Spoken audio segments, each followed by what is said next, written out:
Welcome to Contemporary Black Voices, where we take on the most important issues confronting Black America. Joining me, my name is Caleb Alexander. Joining me today is my fellow panelist, Chris Dawkins, uh, businessman and entrepreneur, and the lovely Dr. Sharon Michael Chadwell. And missing today is our other comrade, Professor Fred Williams. And Fred, we certainly miss you and can't wait to have you back. And so today's topic is the Black Wife Effect. Wife as in wifey, W-I-F-E. And so the Black Wife Effect is a very interesting phenomenon. It's when a white man and a Black woman marry. And so what tends to happen is she takes her white spouse from Chad to Chadwick. So he gets all glammed up. He goes from geeky to GQ. The income goes up. Statistics show that the income goes up and that the marriages last even longer than a white-on-white marriage. So they're 44% less likely to get divorced. So we want to dive into this Black wife effect and see how she is leveling up her white husband. So join us today for this very interesting topic. And make sure you stay tuned after we cover this for hot topics. And make sure you hit the like and subscribe button. Also, before we get started, we do want to give a shout out to Carl Booker and Linnell Taylor, our producers on the show. And so we'll get this jumping off. Dr. Chadwell is going to be our host today. And so, Dr. Chadwell, you want to take the wheel? Yeah, you guys were squirming when we talked about the Black wife effect. So I would like to get your thoughts.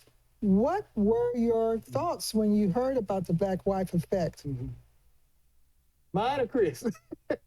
Well, let me first say, is this something that we're endorsing? Right now, I just want to get your thoughts. Okay. Okay. Well, my thought is that,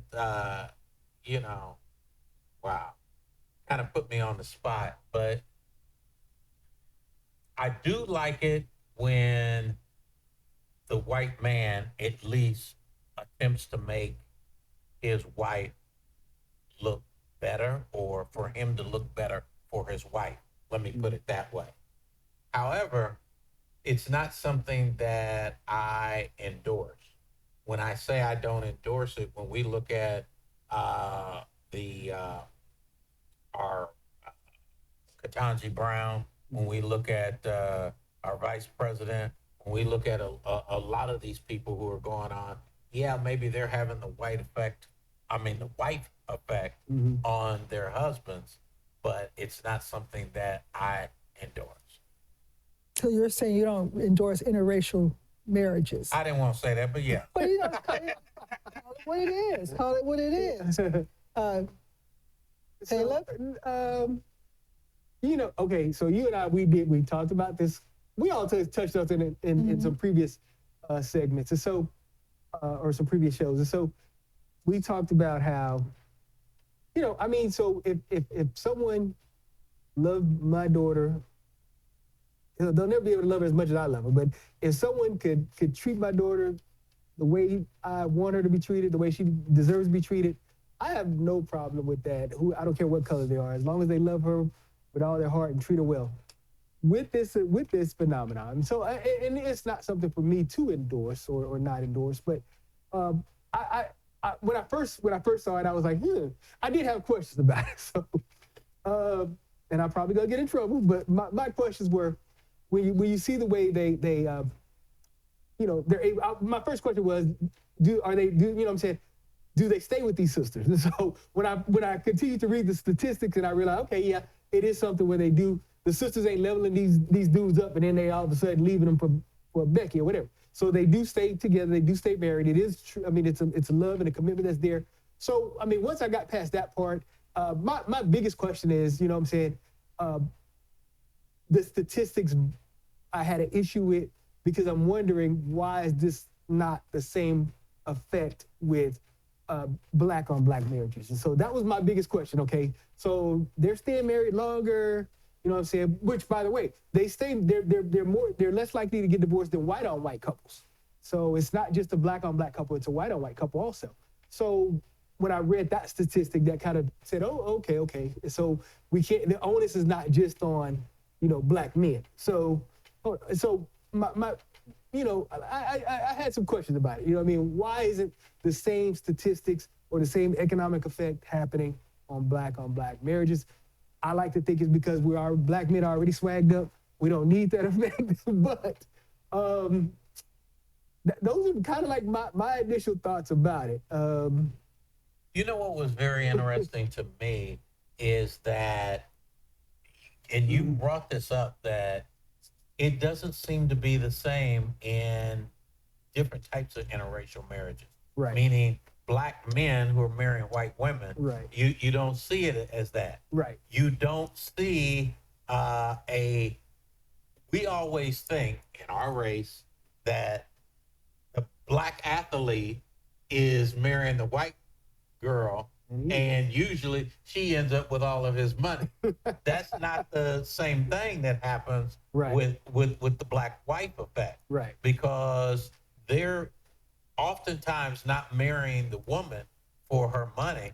They're marrying the woman for love. Mm-hmm. And so when you look at that and you talk about the statistics, that maybe begins to justify why these people stay together longer, is because it is true love. The husband is actually bringing the wealth to the family, and he's not at all intimidated by him being married to a black woman. One of the things that crossed my mind is this black wife effect good or harm? And I want to focus more on the harm side than the good side, in that what we're seeing these transformations on TikTok. And the transformations are great. I'm impressed. But what are those transformations saying? Are they placing a stereotype on black women to where if you go to a black woman, this is going to happen to me? So I question the possible harm of showcasing this black wife effect as it's going. Now, I don't know what is staged or it really is happening, but I do know also that I know somebody here in town. She was married to a black man. They're divorced. She is now married to a white man, and economically, she's doing well. So is it because of his, structurally, he has better opportunities in the society? So is it because of his position in society that they're doing better? I'm beginning to really believe that structurally, she's benefiting from his white privilege. Okay. He's been able to help her move up in the organization as well, right, because of his contacts. So I think that she has inadvertently benefited from his white privilege. Right. And so, and also, again, this effect. I imagine that when he walks into the office, he's more swagged up. He's dressing better. His attitude is different. So I mean, and that effect also leads to his progress within the corporate structure, whatever he's doing. You know what I mean? Because he's now swagged up where he can be hey, we want to send him to the business meeting, to the conference, to represent us now, whatever. And then we have to also look at has society where a lot of black women have spent their lives trying to excel career-wise, educational-wise, and so forth and so on. And we're still seeing a lot of black men not at the same, moving at those levels at the same rate. So by the time she is looking to get married, then she may not be perceived as desirable because she's got more education. She's got, too many houses, too many cars, too many cities. And a white man may not be looking at her from that angle. Well, I mean, and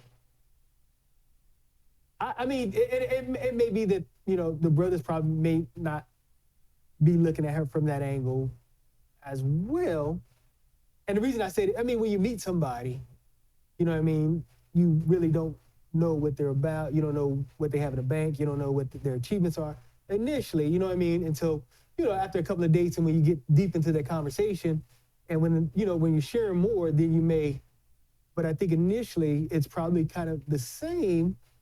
But I'm you know, I keep going back to the numbers. So I can understand the numbers economically because the couples do benefit from his white privilege.